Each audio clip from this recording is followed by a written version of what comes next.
Good day to all of you. Beloved brothers and sisters, citizens of Sri Lanka, and all my dear Christian and Catholic brothers and sisters. First of all, I like to wish you all a very happy and holy Christmas celebration and all the blessings of the Lord in the new year to come. As I say these words, our thoughts go to Bethlehem, where the little baby was born in a manger. He could have been born in a palace because he was God's son, the Almighty One. But he chose to be born in a manger outside the noise and the clamor of the city of Bethlehem, where all those people had gathered for the census ordered by the Caesar.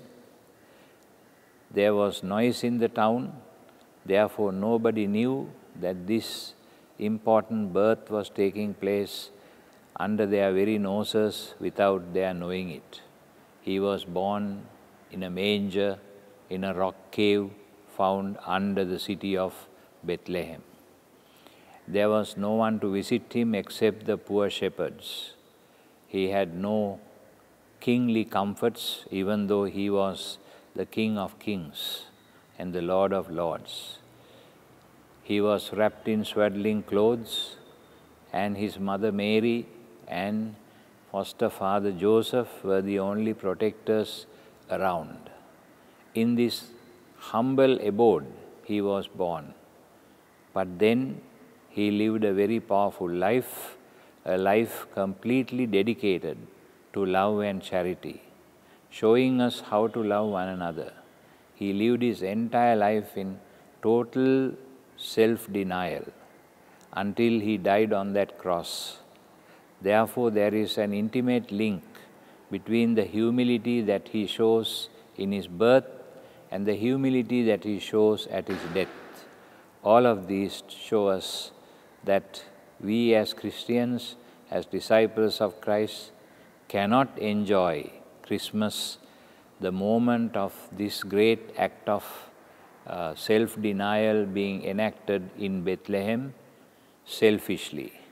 We have to celebrate Christmas as a manifestation of that call to love one another that Jesus addressed to us. He said, "Love one another as I have loved you."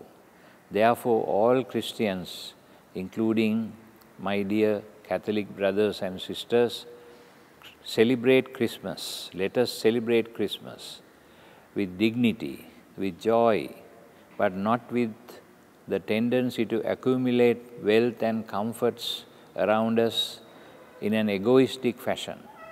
Let us share what we have with the others, especially with the poor. There are many people in this country today who are very poor. In fact, peace and stability in the world has been threatened by the war in the Ukraine and Russia battling it out, and in Israel against the Palestinians, another struggle there, and the situation in the world is unstable. The situation in Sri Lanka is also extremely painful to our people. There is complete disorder, no discipline, no rule of law in this country. There is a lot of corruption, and our poor people have increased in numbers so that there are more people suffering than enjoying their life. It is a very sad situation. It has been made to deteriorate by our rulers through intrigue, through lack of application to their tasks, lack of love for the country, and all of this has resulted in a terrible situation for our people. And therefore, this Christmas, I would appeal to you to very specially concentrate on helping the poor.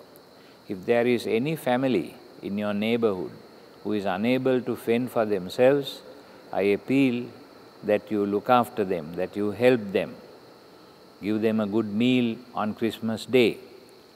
invite them to your homes, give them presents, not in an undignified manner, but in a dignified manner, treating them as your equals. And also at the same time, I would like to say that I appeal to all the parish fathers to organize Christmas sharing campaigns in their parishes. Help every single family that is in need, irrespective of his religion or race or language.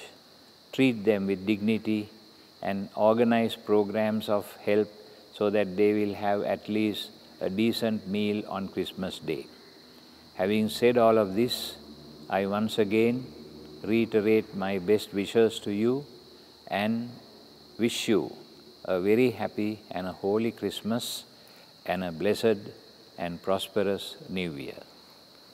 Goodbye.